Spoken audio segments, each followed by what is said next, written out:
నమస్తే, welcome to ప్రజాప్రతినిధి news. Chegunta పట్టణ కేంద్రంలో గల టింబర్ సామిల్ మిషన్లో శుక్రవారం రాత్రి ప్రమాదవశాత్తు భారీ అగ్ని ప్రమాదం జరిగింది. టింబర్లో ఉన్నటువంటి కోత యంత్రాలు, రేకుల షెడ్డు, కట్టె కోయడానికి తెచ్చిన ముద్దులు, కట్టెలు పూర్తిగా కాలి బూడిదయ్యాయి. వీటి విలువ సుమారు 20 లక్షలు ఉంటుందని టింబర్ మెషిన్ యజమాని గోవింద్ పటేల్ తెలిపారు.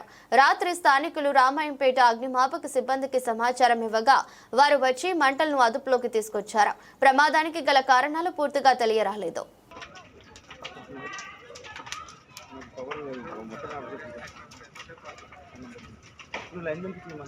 లైన్ में బిజీ వస్తుంది ఆయన లైన్ లో 940813 ఫోన్ చేయలేకపోతే